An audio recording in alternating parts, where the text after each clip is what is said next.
Okay friends, one of the first things we have to do is safely raise and support the truck so the front wheels are off the ground. After we've done that, let's remove all of our lug nuts and then the wheel.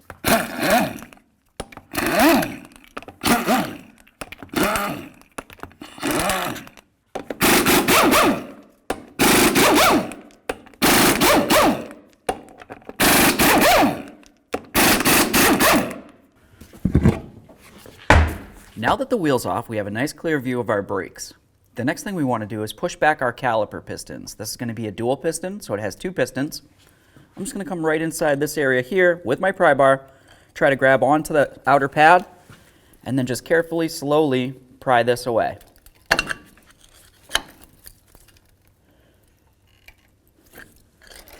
Make sure I do both pistons. There we are. Now the next thing we need to do is look from the back side of the caliper. You're going to find that you have two caliper sliders. Let's remove the pair.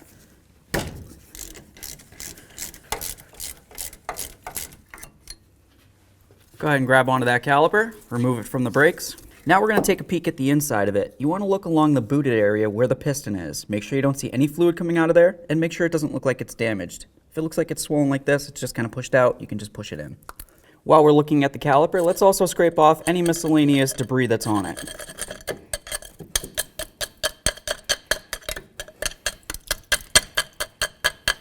Now the next thing we're going to do is hang our caliper so it's putting no pressure on our flex hose. Let's remove the pads. Set that aside. The next thing we want to do is turn our wheel so we'll have access to our upper caliper bolt here. And then of course we're going to have the lower caliper bolt there. We're going to remove the pair.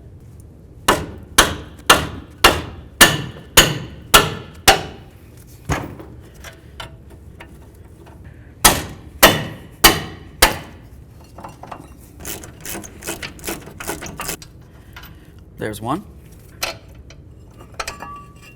All right, let's set this aside. Let's remove the rotor.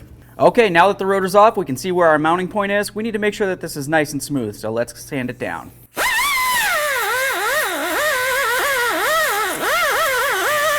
Now the next thing we need to do is clean up our caliper bracket.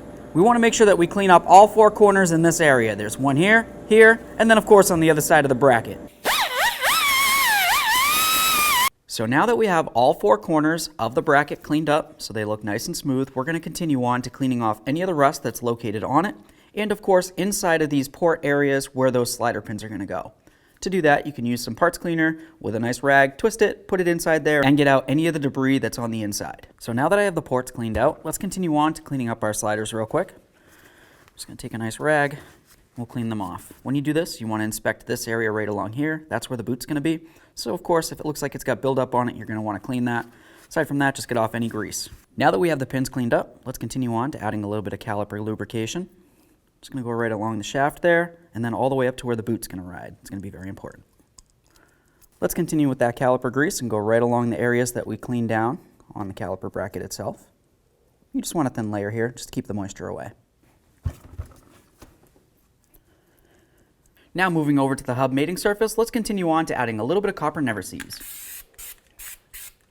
Now we're going to clean down our new rotor braking surface. Make sure you do both sides. Perfect. Now let's put our new rotor on the hub.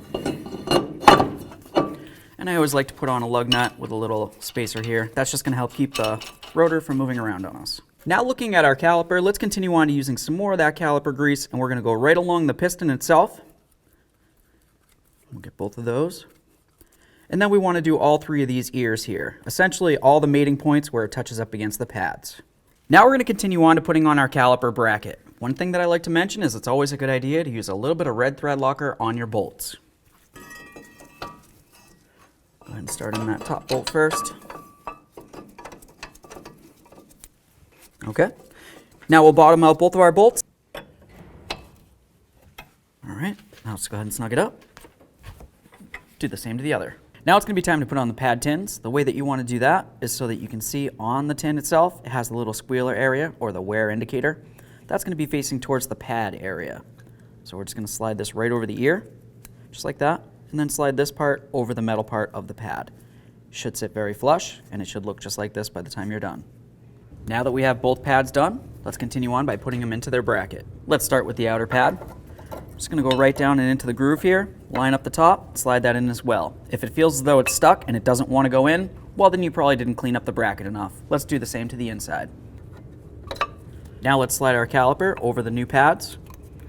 You're going to notice where your caliper slider boots are. You want to go ahead and push those in towards the caliper bracket itself. That way there they don't peen over. This looks great. Let's grab those sliders. Put that right in there. Do the same to the top. All right, let's snug them up.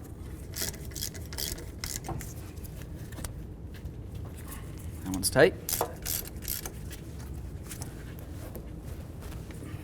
Okay, so we got this side together. The next thing you'd want to do is go ahead and do the same thing to the other side. After that, go ahead and pump up your brakes and then get your wheels back on and torque them. Let's get our wheel back up on here. Start all of our lug nuts, snug them up, get the wheel on the ground, and then torque it to 100 foot-pounds.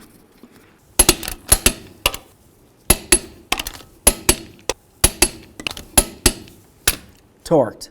And of course, if you have the wheel lug covers, go ahead and put those on as well.